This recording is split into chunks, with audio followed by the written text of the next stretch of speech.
Hi hello అందరికీ నమస్కారం. అందులో బాగున్నారని మా స్టార్ మనం కోరుకుంటుంది. సోమందేపల్లి మండల మాజీ ఎంపీపీగా ప్రజెంట్ సోమందేపల్లి మండల తెలుగుదేశం పార్టీ కన్వీనర్గా ఎదిగిన నడింపల్లి వెంకటేష్ గారితో సీజన్ 2 ఎన్కౌంటర్లో మనం ఇంట్రడ్యూస్ చేయకపోతున్నాం. మీడియా సోదరులకు నమస్కారం. నేను ఒక్కడే, మా అమ్మకి మా నాన్నకు ఒకే సంతానమే. చాలా పూర్ ఫ్యామిలీలో కూడా జన్మించడం జరిగింది. ఇంతకుముందు గత 30-40 సంవత్సరాల క్రితం ఎస్సీలు అంటే బానిసత్వంగా చూసేవాళ్ళు. ఎంపీటీసీలు అయితేనే కొంతమందిని నాకు అది చూసి నా చెనించేది, నా యొక్క మనసు చలించిపోయేది. ఆ యొక్క ఆయన రాజకీయ జీవితానికి నాకే రాజకీయంలో మా చిన్నాయన సర్పంచ్గా పోటీ చేయడం, నేను పోటీ చేయడంతో నన్ను సర్దు చెప్పి పైకి తీసుకొని రావాలా, ఒక ప్రజాప్రతినిధిగా రాజకీయంగా ఇలాంటి పిల్లోళ్ళు అయితే మంచి పిల్లోడు అయితే మన గ్రామానికి మంచి జరుగుతున్నటువంటి ఆయన నాయకత్వంలో నేను రావడం జరిగింది, రాజకీయాలకు రావడం జరిగింది. ఈ జనశక్తి అయితేనేమి గణపతి వర్గం అనేవి అనేక మా పైన సోత్రి విలేజ్ కాబట్టి మా దాంట్లో భూములపైన నక్సలిజం ఎక్కువ ఉండేది. స్టార్టింగ్లో ఇంకా అప్పుడే నాకు ఓటర్ లిస్టులో ఇంకా పేరు వచ్చింది, చేర్పులలో వచ్చింది. అప్పుడే నేను పోటీ చేసేదానికి నేను సిద్ధమయ్యాను. అంటే ఎస్సీలు ప్రజాప్రతినిధులు అయితే ఏ విధంగా ఉంటారు, వాళ్ళని ఏ విధంగా వాళ్ళు అణగదొక్కుతారు అనేటువంటి ఇది నా మనసులో బాగా ఫీడ్ అయిపోయింది. చిన్న వయసులోనే, ఇంకా నాకు అప్పటికి మ్యారీడ్ కూడా లేదు, చిన్న వయసులోనే నాకు ఒక సర్పంచ్గా బాధ్యతలు చేపట్టడం జరిగింది. చనిపోవడం జరిగింది. వాళ్ళు చనిపోయిన తర్వాత 2004లో వాళ్ళు చనిపోవడంతో ఆ రోజు ఎవరు అనేటువంటి మళ్ళీ ప్రస్తావన వచ్చింది. జెడ్పీటీసీగా ఎవరైతే ఉంటారో ఎస్సీ రిజర్వ్డ్ ఎవరైతే బాగుంటుంది అనేటువంటి దీంతో ఆ రోజు కూడా మండల నాయకులు అందరూ కూడా నాకు సహకరించి మళ్ళీ జెడ్పీటీసీగా కూడా ఆ రోజు మళ్ళీ నాకు 2004లో మళ్ళీ వెనక్కి కావడం జరిగింది. పరిటాల రవి గారు, నేను 2004 జనవరి 18 నేను జెడ్పీటీసీగా ఎన్నికయ్యాను. 2005 పరిటాల రవి గారు హత్య కావడం జరిగింది. నేను గెలిచాను. నాతో పాటు ఆ రోజు తెలుగుదేశం సంబంధించినటువంటి ఎంపీటీసీలు 11 మంది కూడా ఈ యొక్క మండలంలో గెలిచి స్వీప్ చేయడం జరిగింది. కానీ తెలుగుదేశం నేను తెలుగుదేశం కుటుంబంలో నేను చాలా రుణపడి ఉన్నాను. ఎందుకంటే ఈ మండలంలో తెలుగుదేశంలో నాకు అనేక సార్లు ఎలక్షన్లో అవకాశం కల్పించి నా ఎంటుండి కార్యకర్తలు అయితేనేమి, తెలుగుదేశం లీడర్లు అయితేనేమి అందరూ కూడా నా వెనువెంట ఉండి నా యొక్క బాధలను అందరూ కూడా పాలు పంచుకొని అనేక సార్లు గెలిపించేదానికి వాళ్ళంతా ప్రయత్నం చేయడంతో వాళ్ళందరికీ ప్రత్యేకమైనటువంటి కృతజ్ఞతలు, ధన్యవాదాలు ఈరోజు నేను తెలియజేస్తున్నాను. మా అమ్మ అయితే చాలా కష్టపడింది. ఊర్లో కూలి పనులు చేసి మా అమ్మ పుట్టినిల్లు అదే, మెట్టిల్లు అదే. ఆ రోజు జరిగిండే దానివల్లనే నేను మళ్ళీ నా బాధలు కష్టాలన్నీ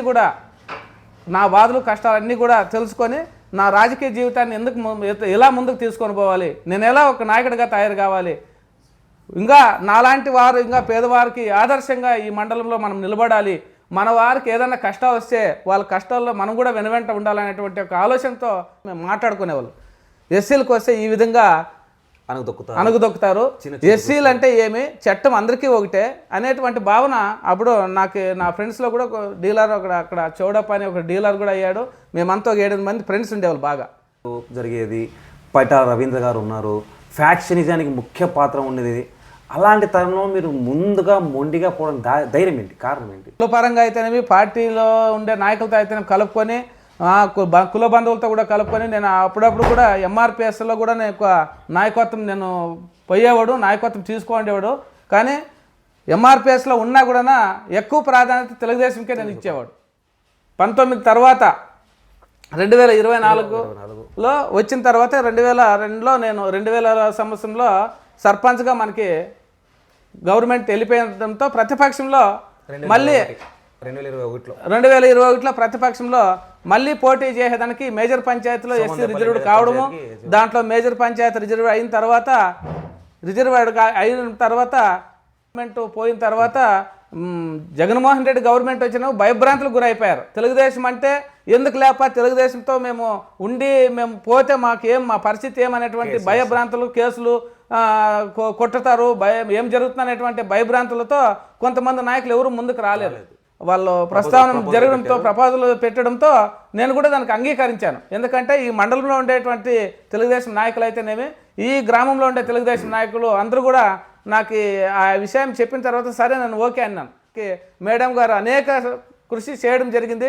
ఆ మేడం గారికి కూడా ప్రత్యేకమైనటువంటి ధన్యవాదాలు, కృతజ్ఞతలు కూడా నేను తెలియజేస్తున్నాను. ఎందుకంటే పదవి బాధ్యతలు చేపట్టిన తర్వాత 2-3 నెలల్లోనే గోరంట్ల మార్కెట్ యార్డ్కి సంబంధించినటువంటి ఎస్సీ సామాజిక వర్గానికి లేడీస్కి రావడంతో అది కూడా మా మేడం గారు మాకి మళ్ళీ మార్కెట్ యార్డ్, ఎందుకంటే అయితే మీరు అడిగిన దానికి అదైతే ప్రస్తావన జరిగింది. వైఎస్ఆర్ కాంగ్రెస్ పార్టీకి దళిత కులానికి చెందిన పందిపర్తి గజేంద్ర నియమించారు కాబట్టి దానికి పోటీగా మాత్రమే తెలుగుదేశం పార్టీ కన్వీనర్గా అదే సామాజిక వర్గానికి చెందిన వెంకటేష్ గారిని నియమించారు కూడా కొన్ని రూమర్లు వచ్చాయి. ఇంతకు ముందు కూడా అడిగాడు, కానీ ఇప్పుడు ఆయన కష్టపడి పార్టీని కూడా అన్ని రకాలుగా పార్టీలో అన్ని ముందుండి పనిచేస్తూ ఉంటాడు. ఆయన కన్వీనర్గా ఇవ్వాలనేటువంటి మా మండల నాయకులు అందరూ కూడా చర్చిస్తే మండల నాయకులు అందరూ కూడా ఏకదాటిపైన అందరూ కూడా ఏకదాటిపైన అందరూ ఒకే మాట మాట్లాడి వెంకటేష్కి ఇస్తే మాకు ఎలాంటి సందేశం లేదమ్మా ఇమ్మా అంటని చెప్పి వీళ్ళంతా తెలుగుదేశం నాయకులు ఎవడైతే చెప్పారో మేడం గారు కూడా మాకు సంబంధించినటువంటి అభ్యర్థులందరూ కూడా ఓడిపోవడం జరిగింది. అంతేగాని మాగేశ్వరం అంటే వాళ్ళకు టార్గెట్ పెట్టుకుంటారు. ఇంత నష్టపోయిన ఓడిపోయినటువంటి సర్పంచ్లు కూడా 5 మండలాల్లో ఉన్నటువంటి సర్పంచ్లుగా పోటీ చేసి ఓడిపోయిన కుటుంబాలు అందరినీ కూడా దగ్గరుండి పలకరించి మేడం గారి యొక్క వాళ్ళకి ఉన్నటువంటి కష్టాలన్నీ కూడా ప్రేమగా దాన్ని మార్చి ఈ విధంగా మీరుంటే భయపడితే మనం రాజకీయం చేయలేము, జిల్లాలోనే లేకున్నటువంటి అత్యధిక మెజార్టీ కూడా మా కాన్స్టిట్యున్సీలో తెలుగుదేశంలో ఉన్నటువంటి నాయకులు కుటుంబ సభ్యులందరూ కూడా ఆ మేడం గారికి బలాన్ని చేకూర్చడం జరిగింది. మళ్ళీ మేడం గారికి మంత్రి పదవి అవకాశం ఊహించలేనటువంటి విధంగా మళ్ళీ మంత్రి పదవి ఇవ్వడము. ఎంతోమంది ఎన్నో రకాలుగా మాట్లాడుకుంటారు, ఎవరు మాకు కాకుండా వ్యక్తులు మాట్లాడుకుంటారు ఆపోజిట్ వాళ్ళు, కానీ అట్లా అదేమీ లేదు. తెలుగుదేశంలో మేము పార్సార్థి అంటే ఒకటి, సవితమ్మ అంటే ఒకటి, మేము ఎప్పుడు కూడా ప్రస్తావనే రాలేదు. మేడం గారు కూడా ఒకటే మాటే చెప్తా ఉంది, ఎక్కడ కూడా మాకు ఇంకోటి గ్రూప్ అనేది లేదు, మా గ్రూప్ అంతా కూడా తెలుగుదేశమే. తెలుగుదేశంలో ఎవరికైతే టికెట్ ఇస్తారో వాళ్ళకి మేమంతా ముందుండి పనిచేసినాం. అంతేగాని ట్యాంపరింగ్ అనేది వాళ్ళు భ్రమ. అంతకుముందు వాళ్ళు గెలిచినాడు కూడా అదే విషయంలో ఇప్పుడు, ఎందుకంటే ట్యాంపరింగ్ అనేది ఇంకోటి అనుకుంటే మేము కూడా గతంలో కూడా వాళ్ళకి 151 సీట్ వచ్చినాడు కూడా మేము కూడా ఈవీఎంలు ట్యాంపరింగ్ జరిగిందని మేము కూడా అనుకోవచ్చు, అది భావించవచ్చు. కానీ రాజకీయంగా ఎవరు గుడ్డోళ్ళు ఎవరు లేరు. ఏ పార్టీకి ఉండే వాళ్ళు ఆ పార్టీకి ఉంటారు. న్యూట్రల్ ఓట్స్ అనేది ఇంకోటి నిర్ణయించేది గవర్నమెంట్ నిర్ణయించేది న్యూట్రల్ ఓట్స్. గతంలో ఏమంటే ఒక అవకాశం అనే దానికి ఒక ఛాన్స్, నాకు ఒక అవకాశం ఇవ్వండి అనే దానికి ఆ రోజు జగన్మోహన్ రెడ్డి గారికి పట్టం కట్టారు. ఏమి చేశారు 5 సంవత్సరాల్లో ఏమి చేశారు చెప్పండి? గ్రామాలకు అంటారంటావు, గ్రామాలు కనీసం ఉండేటువంటి సర్పంచ్, లోకల్ బాడీలో ఉండేటువంటి సర్పంచ్కి న్యాయం జరిగిందో ఆయన పీరియడ్లో ఒకసారి ఆలోచన చేయండి. వాళ్ళ ప్రభుత్వంలో వాళ్ళ గవర్నమెంట్లో ఉండే లీడర్లు కూడా ఎలాంటి గౌరవం కూడా లేకుండా వివక్షత ఉంటుంది. ఒక వాలంటీర్ అంటే ఒక 100 ఇండ్లకు వాలంటీర్ ఉన్నాడంటే దాంట్లో వానికి కాని వ్యక్తులు ఇంకోటి 20-30 ఇండ్లు ఉంటాయి. అదే మండలానికి సంబంధించినటువంటి అన్ని ఆల్ డిపార్ట్మెంట్ కూడా మండల కంట్రోల్లో ఉంటే మండలంలో ఉన్నటువంటి ఆఫీసర్లు సూపర్వైజింగ్ ఉంటుంది. ఎన్నో కార్యక్రమాలు చేస్తారు. సూపర్ 6 అని చెప్పాడు. సూపర్ 6లో అన్నీ కూడా ఒక మహిళలకు ఇంకోటి 18 సంవత్సరాల నుండి 60 సంవత్సరాల లోపల ఉన్నటువంటి 1500 రూపాయలు ఇస్తామనేటువంటి అది తప్పితే ఇంకా 5 సూపర్ 6 పథకాలు చేశాడు. దాంట్లో సూపర్ 6లో లేని కూడా కార్యక్రమాలు కూడా ఎన్నో కార్యక్రమాలు తీసుకొని వచ్చాడు ప్రభుత్వం. ఎక్కడా లేదు. ఆ ప్రజాస్వామ్యంలో ఎవరు గుడ్డోళ్ళు లేరు, ఎవరు తెలివి తక్కువైన మనుషులు లేరు. ప్రజాస్వామ్యబద్ధంగా అందరూ ఓటేస్తారు.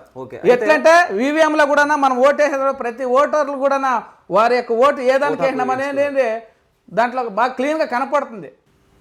సోమందేపల్లి టౌన్లోనే దాదాపు 4 కోట్ల రూపాయలు సీసీ రోడ్లు అయితేనేమి, డ్రైన్లు అయితేనేమి అన్నీ వచ్చాయి. అదేవిధంగా మండల వ్యాప్తంగా తీసుకుంటే రూరల్ మండలంలో కూడా దాదాపు 3 కోట్ల రూపాయలకు పైన సిమెంట్ రోడ్లు వచ్చాయి, బీటీ రోడ్లు వచ్చాయి. ఈరోజు భోజనాలకి పిల్లలకి అందరికి కూడా అన్ని లక్షలు వెచ్చించి ఇచ్చేశారు. ఆ కస్తూర్బాబు స్కూల్ కూడా ఆ రోజు తెలుగుదేశం ప్రభుత్వంలో ఆ రోజు పిల్లలకి ఇవ్వడం జరిగింది. కేజీపీ టైప్ 4 అది కూడా మన యొక్క బీసీ సంక్షేమ శాఖ మంత్రి వారి ఆధ్వర్యంలోనే జరిగింది. కానీ వైసీపీ అని వినికిడి కోల్పోతున్నటువంటి ఉద్దేశంతోనే ఈరోజు ఉషాశ్రీ గారు అయితేనేమి, ఇంతకుముందు గతంలో ఉన్నటువంటి మంత్రి గారు అయితేనేమి వాళ్ళు ఆ విధంగా ఉంటారు. కానీ వాళ్ళ ఆత్మకు తెలుసు ఏ గుర్తుకి ఈవీఎంలకి అలవాటు బయటపడ్డారు. ఇదన్నా పంచాయతీ ఎలక్షన్లో బ్యాలెట్ పెడితే కొన్ని సంఘటనలు జరుగుతాయి. బలమైన సామాజిక వర్గానికి చెందినటువంటి వ్యక్తులు ఎవరైనా ఉంటే వాళ్ళు హవాయి నడపడం జరుగుతుంది. ఈ ఈవీఎం వ్యవస్థ కూడా మనం కూడా, ఎందుకంటే మన పిల్లలు కానీ మనం కూడా చైతన్యవంతులు అయినాం. చంద్రబాబు నాయుడుకు ఎలాంటి కూడా ఒక సంవత్సరము 7 నెలలు అయినా కూడా ఇప్పటి వరకు కూడా గత గవర్నమెంట్లో వాళ్ళ పాలన వచ్చిన తర్వాత అరాచకాలు, దౌర్జన్యాలు, కేసులు, మర్డర్లు అన్నీ జరిగాయి. కానీ 1.5 సంవత్సరం అయినా కూడా ఇప్పటి వరకు కూడా ఎక్కడైనా కానీ తిరుపతి లిక్కర్ స్కామ్లు అయితేనేమి, నెయ్యిలో అయితేనేమి, భూముల్లో అయితేనేమి, ఎన్ని రకాలుగా ఏ డిపార్ట్మెంట్లో తీసుకున్నా కూడా తోడుతా ఉంటే ఇసుకలో కదా ఏ విధంగా తోడితే సిక్కుతాయి అట్లా ఆ విధంగా అన్ని ఆ ప్రభుత్వంలో చేసినటువంటి అన్నిటి కూడా.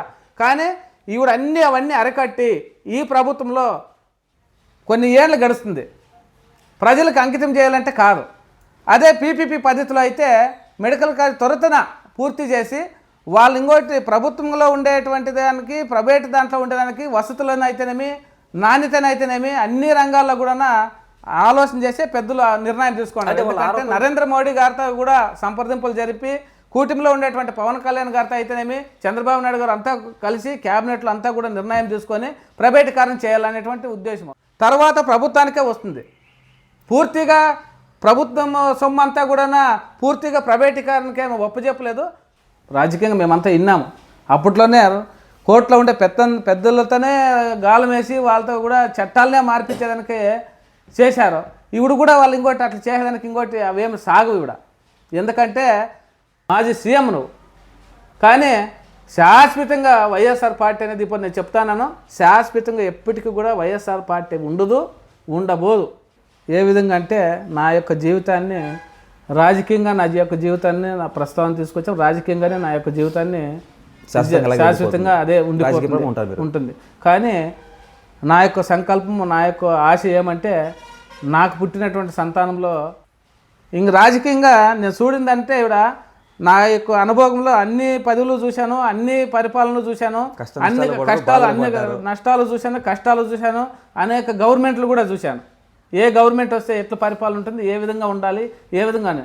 కానీ మనకున్నటువంటి టెన్షన్స్, మనకున్నటువంటి బాధలు ఇవన్నిటికీ కూడా శాశ్వతంగా నివారణ అంటే విద్యపరంగా నాకు విద్య లేదు, నేను ఇంకా రాజకీయంగా ప్రత్యామ్నాయం నాకు ఇదే విద్య, ఇదే ఉద్యోగం అనుకున్నాను. అంతేగాని ఈ ఎస్సీ సామాజిక వర్గానికి చెందినటువంటి వ్యక్తులందరూ కూడా పిల్లలందరినీ కూడా భవిష్యత్తులో విద్యావంతులు చేయాలి. ఆ పిల్లలంతా కూడా ఏమంటే వాళ్ళకి మంచి ఆలోచన లేక చెడుదారి పడుతున్నారు. తాగడుముకు కావచ్చు, జూజుముకు కావచ్చు, గంజాయికి కావచ్చు, డ్రగ్స్ అలవాట్లు చేసుకోవడము, షికార్లు చేయడము, చాటింగ్లు చేయడము, ఇవన్నీ చూస్తా అంటే సమాజంలో రోజు ఈ యొక్క కేసులు మనమంతా చూస్తా అంటే చాలా బాధ అనిపిస్తూ ఉంది. ఎక్కడ సమాజంలో ఎక్కడ చెడ్డ పేరు లేకుండా పిల్లలు కూడా బాగా వస్తారు. కానీ అన్ని కులస్తులకు కూడా నేను విజ్ఞప్తి ఏమంటే 7th క్లాస్ వరకు చదివి తన చదువు ఆపేసి మరి ఖచ్చితంగా రాణించాలి, ఎక్కడైతే పోగొట్టుకున్నామో, ఎక్కడైతే తగ్గామో అక్కడ ఖచ్చితంగా నెగ్గాలని నిరూపించి ప్రతి ఒక్క విద్యావంతుని చేయండి. విద్యావంతులైతే వాళ్ళ భవిష్యత్తు మారుతుంది. తన తండ్రి స్థానం వచ్చే వరకు ప్రతి ఒక్క తండ్రి అతని తండ్రి స్థానం వచ్చే వరకు కష్టపడి పనిచేయమని చెప్పారు. లైక్ కొట్టండి. అంతేకాకుండా మీ అమూల్యమైన సలహాలు, సందేశాలు మాకు కామెంట్ ద్వారా తెలియజేయమని చెప్పి కోరుకుంటూ అందరికీ నమస్కారం. Thank you.